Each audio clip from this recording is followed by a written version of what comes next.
Hello, and welcome to episode 236 of The Modern Manager. I'm your host, Mamie Canfor Stewart. Now, today's guest is Kim Scott. Kim is the author of Just Work and Radical Candor. Kim was a CEO coach at Dropbox, Qualtrics, Twitter, and other tech companies. And she was a member of the faculty at Apple University, and before that, led AdSense, YouTube, and DoubleClick teams at Google. Kim and I talk about how to give productive feedback using her famous Radical Candor model. We talk about why giving feedback is so important, even if it's uncomfortable, and how to solicit feedback in the most effective way. Now, here's the conversation. Thank you so much for joining me today, Kim. I know I already said this in our little pre-call, but I just have to say it again because I want all my listeners to know that I am such a huge fan of you and your work. It has impacted me as a manager. It has impacted so many people that I know. So just thank you so much for doing the work you do. And I'm so excited to talk with you live today and actually get to pick your brain. Well, I am thrilled to talk to you. Writing is no fun if nobody reads. So all thanks go to you. You made 4 long, lonely years of writing the book worthwhile. And I'm eager to hear what you think. And Radical Candor is not real if I don't get Radical Candor on Radical Candor. I love that. Well, I'm a huge fan, so I don't know that I have any critical feedback to give. But maybe we can start because I'm guessing there might be a few folks who are listening who are like, Radical Candor, yeah, I've heard about that, but maybe aren't totally familiar. So can you just start by laying out what is this concept of radical candor and kind of how did it come about? The idea of radical candor is that you care personally and challenge directly at the same time. So it's love and truth at the same time. You can't love without truth, and you can't be truthful without love. And one of the things that might be helpful to folks is to offer some examples of what radical candor is not. So if you think of radical candor in a 2x2 framework, so on the vertical axis is care personally, on the horizontal axis is challenge directly. When you do both, it's radical candor. When you challenge, but you don't show you care, it's obnoxious aggression. And in the earlier version of the book, I called that the asshole quadrant. And I stopped doing that for a really important reason. I stopped doing that because I found when I did it, people would use this 2x2 framework to start writing names in boxes. And I beg of you, please don't use this framework that way. This is not another Myers-Briggs personality test. To use this framework like a compass to guide specific conversations with specific people to a better place, because these are mistakes that all of us make multiple times a day. Now, we know that obnoxious aggression is a problem because it hurts other people. The other more subtle problem with obnoxious aggression is that it's inefficient. It's a waste of breath, because when you act like a jerk to someone else, they go into fight or flight mode. And literally, when we're in that mode, we cannot hear. We physically cannot hear what someone is saying, so you're wasting your breath.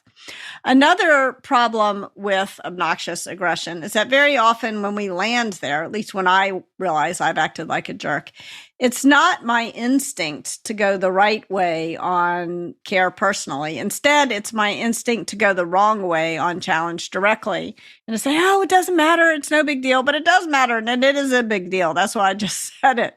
And then you just leave the person confused. So you wind up in manipulative insincerity. This is where passive aggressive behavior, political behavior, backstabbing behavior, if obnoxious aggression is front stabbing, manipulative insincerity is backstabbing, and all of the things that make a workplace most toxic happen in these bottom 2 quadrants.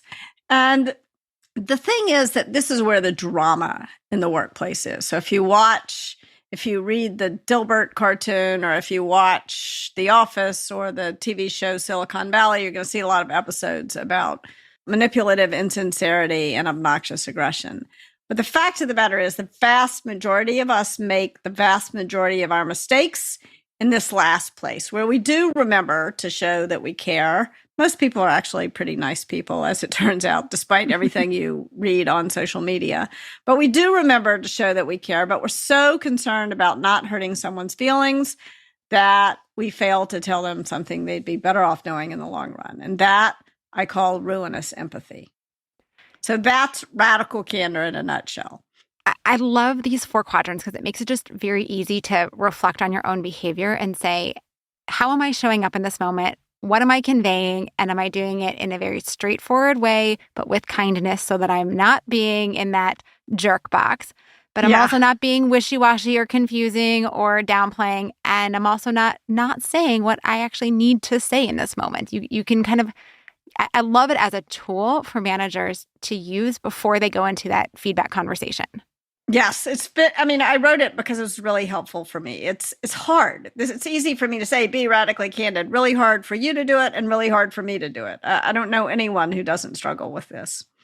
I wonder if you could give an example of kind of the 4 different ways you might say something or not say something based on these 4 different quadrants so that we could kind of get really tight on like, what does it actually look like when you're doing it? Yeah. Love that question. So let's imagine you're having lunch with someone who you're just starting to work with. So you're just starting to get to know them. And they have a giant hunk of spinach in between their teeth. The radically candid thing to do would be to say, hey, I hate it when this happens. I have a gap between these 2 teeth. I often have spinach and I really appreciate it when people tell me. So I know if I were in your shoes, I'd want me to tell you that you have spinach in your teeth. And I don't want to give people scripts because you got to say it in the way that works for you. But you want to kind of say it in private. And you want to say it in a way that demonstrates that you care and that your goal is to be helpful, not to humiliate the other person. The obnoxiously aggressive way to say it would be to stand up and yell at the whole restaurant. Look at the spinach in between this person's teeth. Or the sort of manipulatively insincere way to do it would be to say nothing to the person, but to say something to someone else. And the ruinously empathetic thing to do would be, this person, let's imagine this person is about to go give an important presentation, but you don't want to hurt their feelings or knock them off their game before they go in, so you don't tell them. But then they go into this presentation with spinach in between their teeth. So that's a quick run through of the quadrants in spinach in between your teeth. And it's kind of funny to think about, what would you do? Like, that's a relatively easy example. Most people would agree that it's the right thing to do to tell the person. But what if it's something more complicated, like your fly is down or you have BO or something like that? Yeah, and that's where it gets tricky too, on things where you're like, oh, it's so small, right? Like, oh, a couple spelling errors in that document. It's really not worth bringing up because I don't want to make a big deal about this thing. But then you have no idea how many documents they're writing in that are going to impact whether or not they get the next job or whether or not the presentation goes well and what the client sees, right? Like, sometimes those small things make a big difference. Yeah, absolutely. And if it's not a big deal, then it's usually not a big deal to say it. Right? Yes. And if it is a big deal, then it's more important to say it. Yes, yes, yes. So how have you seen teams or managers, or how have you used this in your work or with your clients, or kind of how have you seen this as a tool and as a concept get played out in organizations? I'll share with you a story about a moment when my boss was radically candid with me, not because radical candor is all about the boss giving the employee criticism. Radical candor should always start with soliciting feedback, and that is true up, down, and sideways. But these are the moments we're nervous about. So I had to give a presentation to the founders and the CEO of Google shortly after I joined the company about how the AdSense business was doing. And I walked into the room, and there in one corner of the room was one of the founders on an elliptical trainer, stepping away, wearing toe shoes and a bright blue spandex unitard, super tight. Not what I was expecting or wanting, frankly, to see in the room. And there in the other corner of the room was the CEO doing his email, and he was so intent on his computer. It was like his brain had been plugged into the machine. So probably like all of your listeners in such a situation, I felt a little bit nervous. How was I supposed to get these people's attention? Luckily for me, the AdSense business was on fire. And when I said how many new customers we had added over the last couple of months, the CEO almost fell off his chair. What did you say? This is incredible. Do you need more marketing dollars? Do you need more engineering resources? So I'm feeling like the meeting's going all right. In fact, I now believe that I am a genius. And I walked out of the room. I walked past my boss, and I'm expecting a high five, a pat on the back.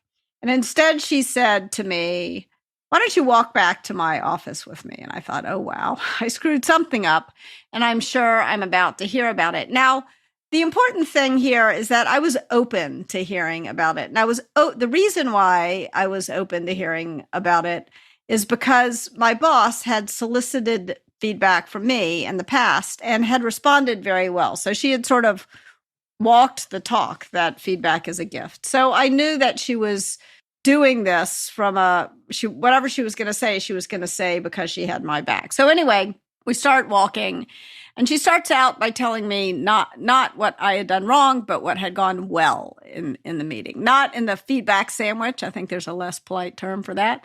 Not in the feedback sandwich sense of the word, but really seeming to mean what she said. But of course, all I wanted to hear about was what I had done wrong. And eventually she said to me, "You said a lot in there. Were you aware of it?" And with this, I breathed a huge sigh of relief, because if that was all I had done wrong, who really cared? I kind of made a brush off gesture with my hand, and I said, "It's no big deal. It's a verbal tic."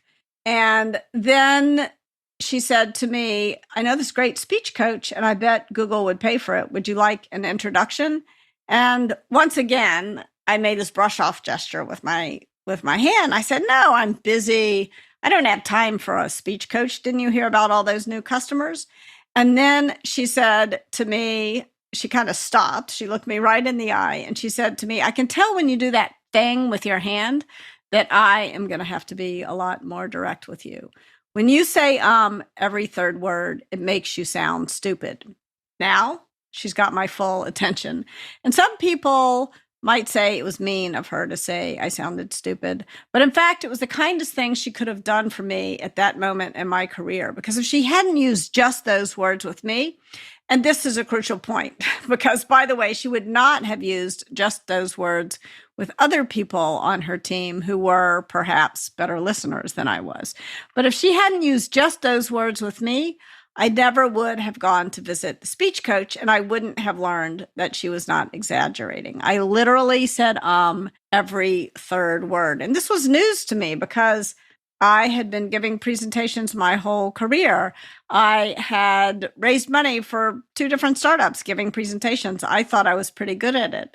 It was almost like I suddenly realized I'd been marching through my whole career with a giant hunk of spinach between my teeth, and nobody had had the common courtesy to tell me it was there.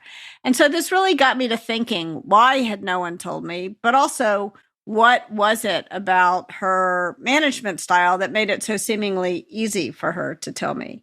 And as I thought about it, I realized it really boiled down to these 2 things. I knew that she cared about me, not just as an employee, but as a human being. And I also knew that she would not let her concern for my short-term feelings get in the way of her willingness to tell me when I was messing up so that I could fix it. I mean, it's such an incredible story to see, not like that she didn't give up with you, right? Like she really wanted you to hear the feedback. And I think like that in of itself also is really important, that sometimes we say things and people don't want to hear it, or they don't think it's a big deal. And we actually need to connect with them in a way that helps them hear the feedback so that it can be acted on and not just ignored or spike all their defenses. Yes, exactly. And I think it's really important to remember that it's crucial to gauge how it's landing. Radical candor doesn't get measured at the speaker's mouth, but at the listener's ear. And if the other person, I want to reassure people that most of the time it's going to go better than you expect. But there will be times when the person is going to brush you off the way I did to my boss. And those are the times when you have to keep going out on the challenge directly dimension. It's not a one and done kind of thing. You say something, you notice how the other person responds. And if they're brushing you off, you have to say it again, maybe a little bit more clearly, a little bit more directly. And other times the person might seem sad or mad. And that's your cue to move up on the care personally dimension. Please, if that happens, just eliminate the phrase don't take it personally from your vocabulary, because when things don't go, we spend more time at work than in just about any other aspect of our lives. And when things don't go well, of course, it can feel like a gut punch. And it doesn't mean we're unprofessional that we respond with some emotion. It just means we care about our work. And that's a good thing. I'm wondering if there are particular things that managers can do, or really that anyone can do, to set that groundwork so that their team members or their colleagues know that they care personally, so that they are ready for that conversation, because that seems like such an important element, at least of your story and also of the framework in general. Yes. So the caring personally part is crucial, but I think it's important to remember that you don't have to build this deep relationship with someone before you can offer radical candor. Very often, caring personally just looks like noticing someone's humanity in the moment. So, for example, sort of the origin story of radical candor for me happened in the space of time it took a light to change on the street of Manhattan. I had just gotten a puppy, and I loved this puppy. I loved her so much that I had never said a cross word to her. And so she was, as a result, totally out of control. So I was taking her for a walk one night. She was jumping all over the place. And all of a sudden, a speeding cab was barreling towards her. So I pulled her out of the way in the nick of time. And I'm standing on the street corner with my heart in my throat. And this man, a perfect stranger, looks at me and he says, "I can tell you really love that dog." That's all he has to do to move up on the care personally dimension. He doesn't have to take me out to lunch. He doesn't have to remember my kids' names or my birthday. It's just about noticing that person's humanity in the moment. But he says to me, "You're going to kill that dog if you don't teach her to sit." And then he says, "Sit," in this kind of harsh voice, makes a harsh points at the ground, and the dog sat. I had no idea the dog even knew what that meant. I kind of looked up at him in amazement, and he said, "It's not mean, it's clear." And then the light changed and he walked off, leaving me with words to live by. So I think that remembering just to acknowledge someone's humanity in the moment quickly is one of the most important things you can do. Of course, in the case of that story, I mean, my boss had done a lot of things to show me that she cared. When I moved from New York to California to take the job, I didn't know anyone here in California. And I felt lonely, and she could tell that I felt lonely. She introduced me to a book group, and I'm still friends with a number of those people to this day. When my father was diagnosed with cancer, I was devastated, and she could tell I was devastated. And she said, "You go to the airport, get on a plane, fly home to Memphis. You need to be with your family right now. Your team and I will write your coverage plan." So that's what great teams do for each other. We've got your back. And those were the kinds of things that she did for everyone, not just for me, but for everyone who worked directly with her. She couldn't, of course, do those kinds of things for all 5,000 people in her organization. No matter how talented you are, relationships don't scale. But when a leader treats their people with real care, it's much more likely that those people are going to in turn treat the people around them with real care. And that creates a culture of caring, and culture does scale. Yes, yes, yes. Okay, now, I mean, there's so many things that you just said that I want to go on, but I want to make sure we don't run out of time. So I want to flip to the other side now, which is the be direct, because this is the part that I think other people are challenged by, with the how do you say something and not feel all the yuckiness of saying it, and then like not raise someone's pricklies, and just like that part of being direct. So any thoughts or tips on like how we can get better at just being direct? Yeah, the only way out is through. I cannot promise you that you won't feel hesitation to do it. And I cannot promise you that the other person will respond the way you hope they will. Unfortunately, if I had emotional Novocaine, I promise I would give it to everyone. Or maybe that would be very dangerous. I don't know. But anyway, we don't have emotional Novocaine. So I think the only way out of this is through. The easiest way to remember that the right thing to do is to think about a moment in your career when you didn't tell someone the thing, or in your life. It doesn't have to happen at work. It happens in our personal lives all the time too. But think about a moment when you didn't tell the person something just because you were trying to spare their feelings, and then the consequences were bad. So for example, at one point, and that's like your ruinous empathy story. What is your ruinous empathy story? If we remember that we want to hang on to being kind, but we want to be kind not only in the short term, but also in the long term. Remembering this, your story will help you. So you want to hear my ruinous sympathy story? Yeah. Okay, here it is. I had just hired this guy. We'll call him Bob. And I liked Bob a lot. He was smart. He was charming. He was funny. He would do stuff like we were in a manager offsite and we were playing kind of one of those endless get to know you games. And it was a stressful moment in the startup's history. And you could tell everybody really just kind of wanted to get back to work. And Bob was the guy who had the courage to raise his hand and to acknowledge the emotion in the room and to say, I can tell everyone is stressed out and I've got an idea. It'll help us get to know each other and it'll be really fast. Whatever his idea was, if it was fast, we were down with it. Bob says, let's just go around the table and confess what candy our parents used when potty training us. Really weird, but really fast.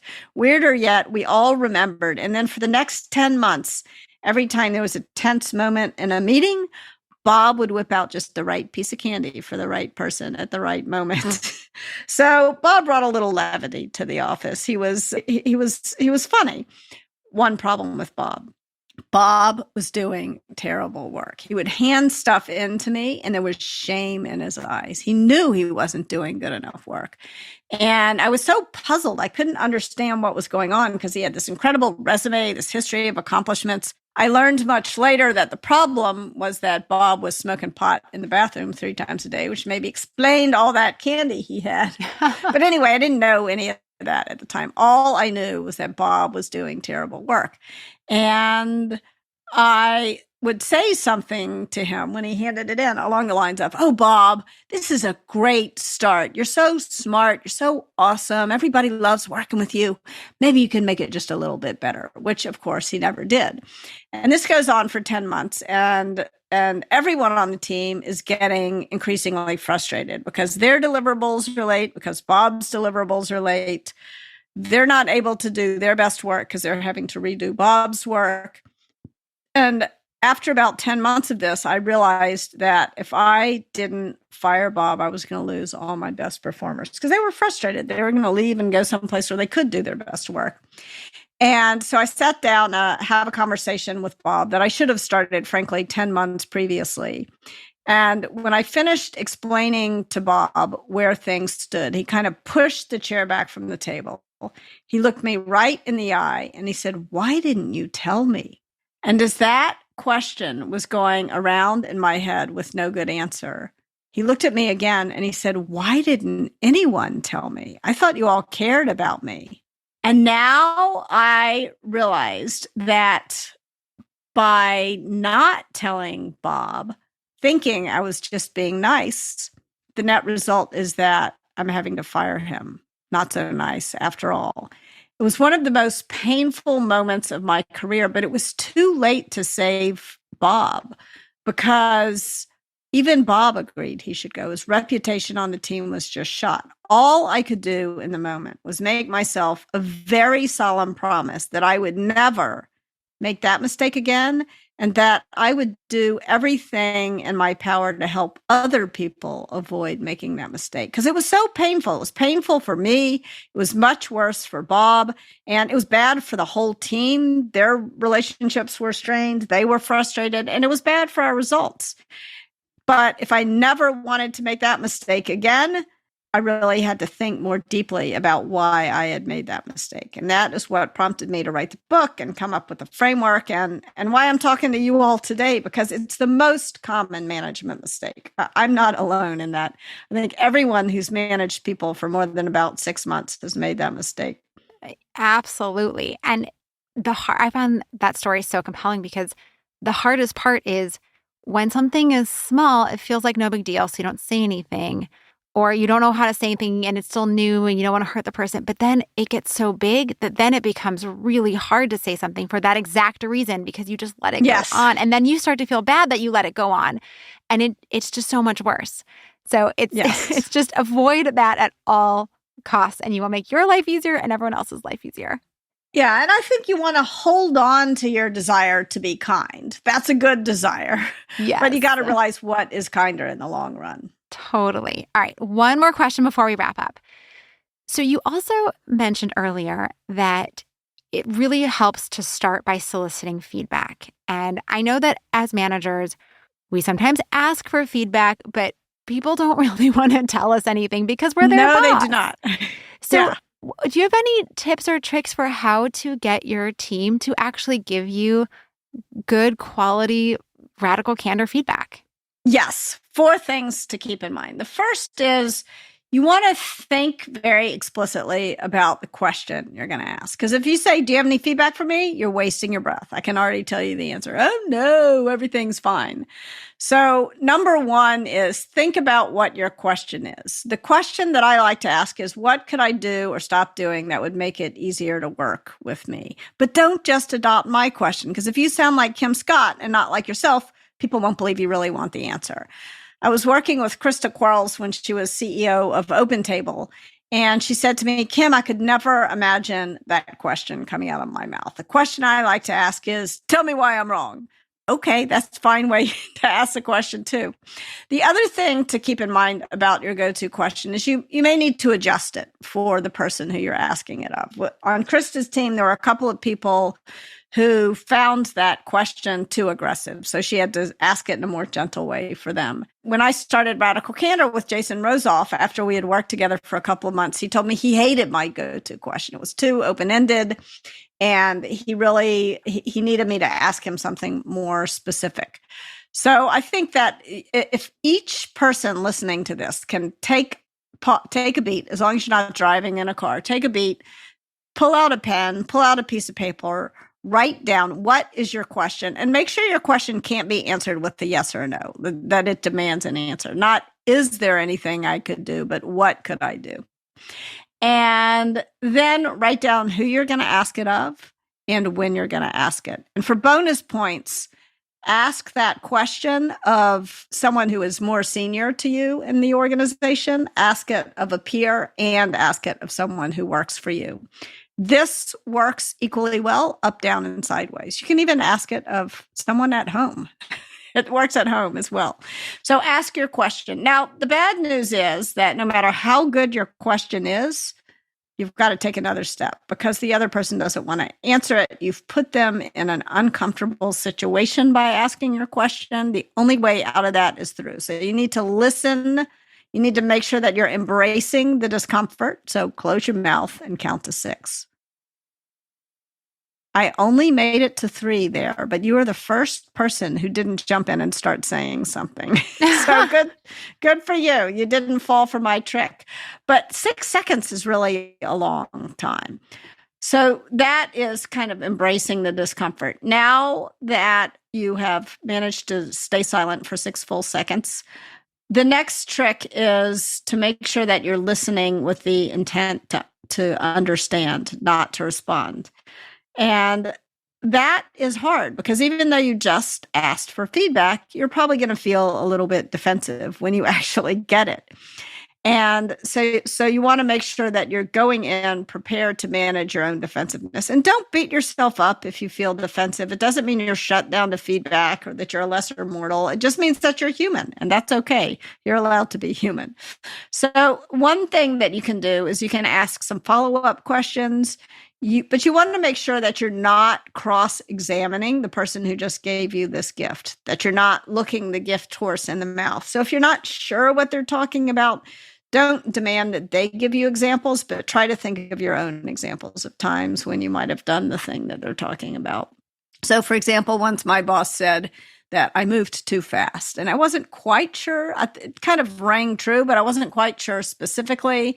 And so I said, or what I wish I had said, I probably didn't say it this well at the time, but Do I answer emails too quickly? Do I judge people too quickly? Do I make sloppy mistakes? Like those are some things that I might have done. That might have been examples of moving too fast. And then last but not least, you've got to reward the candor. You want to make sure that you are, if you agree with the feedback, that you're fixing the problem. And if you disagree with the feedback, that you're taking an extra beat to give voice to some aspect to what the other person told you that you can agree with, just to demonstrate that you're not shut down the feedback. And then have a respectful conversation with them about why you disagree. And at some point, you've got to listen, challenge, commit. But you want to make sure that you're making your listening tangible and offering a disagreement. Like, I think we feel like disagreement is going to hurt our relationships. But what really hurts our relationships is when we don't voice our disagreement. Unspoken disagreement tends to build up and eventually explode. Oh my gosh. Okay. We have to wrap up, but I really love this process that is so clear and just can help us ask for feedback, process it appropriately, give ourselves the grace for when it stings, because even though you know it's going to hurt, it still hurts and it still sucks. Yes. But that's okay. Yes. Knowing it's coming can just be helpful, and really listening and really giving appreciation to the person for helping you see yourself differently. Whether or not you agree with it, they gave you a gift. So thank you for giving us the gift of your time and your wisdom today, Kim. To wrap us up, can you tell us about a great manager that you worked for and what made this person such a fantastic boss? I had a wonderful boss named Reed Hunt when I worked at the Federal Communications Commission.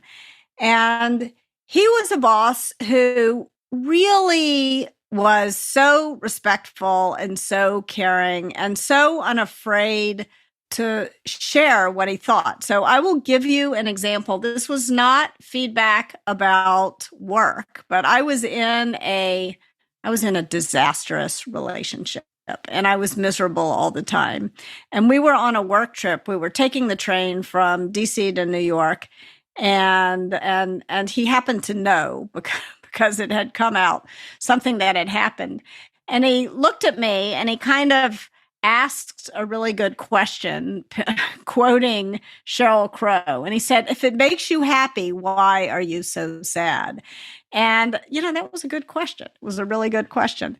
So I was very grateful that he was able to show that he cared personally. And because he was able to do that sort of thing, he challenged me when he offered me critical feedback about my work. I knew it came from a place where he had my back. But he also was unafraid to point out stuff in my personal life as well. And that's not always welcome, but he and I had developed a relationship over time, and that made him know that was okay. So I'm not saying every manager out there should go commenting on your direct reports relationships. In some cases, that would be extremely unwelcome. But in this case, it was much appreciated. Amazing. And where can people learn more about you and get copies of all your books?